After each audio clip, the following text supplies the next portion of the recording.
Hello again to Mr. Mayor's Friday Book Chats. Here to talk to you about a few of the new books that we have at the library. First one is called Takedown by Laura Shovan.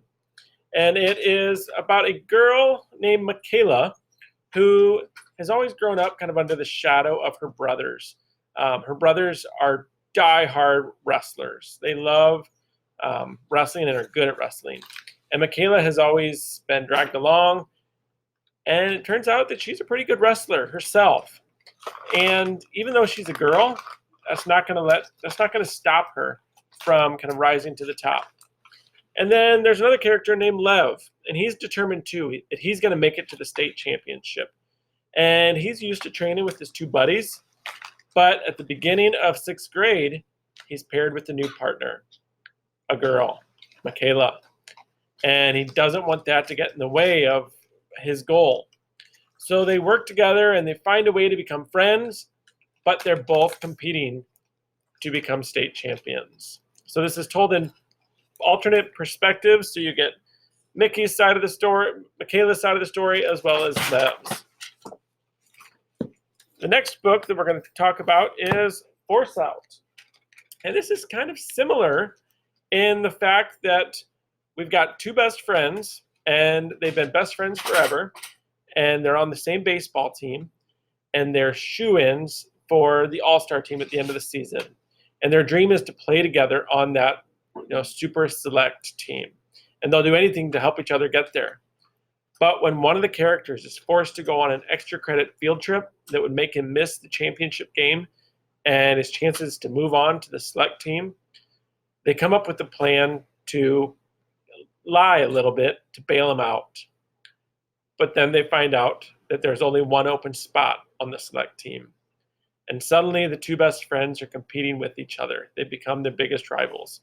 And they have to decide what is more important, kind of staying friends or being on this select team. The next book I want to talk to you about is called Crenshaw. And if you have read One and Only Ivan or Wish Tree, this is by the same author. This is about a kid named Jackson. And Jackson and his family have kind of fallen on some hard times. That there's no more money for rent and not much money for food either. And his parents and his little sister and their dog are going to have to live in their minivan again. And then all of a sudden, Jackson sees this cat, this large, loud, huge cat. And the cat's imaginary, but he's come back into Jackson's life to help him. But is an imaginary friend really going to help them get more food or get more money? And why the heck is this imaginary cat back in his life? That's just a good story. The next book is a new book called Mascot, and it's about a kid named Noah who actually, the story takes place over in St. Louis. He lives in the neighborhood called The Hill. And Noah and his dad love baseball. But tragedy strikes, and they're in a car accident, and Noah's dad passes away. And Noah has been stuck in a wheelchair for months. And he hates that people think he's helpless now. And he hates that he can't play baseball. He's tired of not having control over his own body. And he's scared that he's never going to feel like his old self again.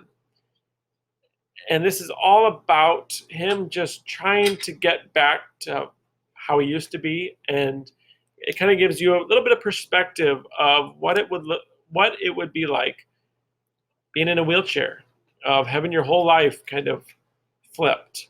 And it's kind of fun. It's the author is from St. Louis, so he weaves a lot of Cardinal stuff into the book. And then the last book is The Remarkable Journey of Coyote's Sunrise. And I love this book.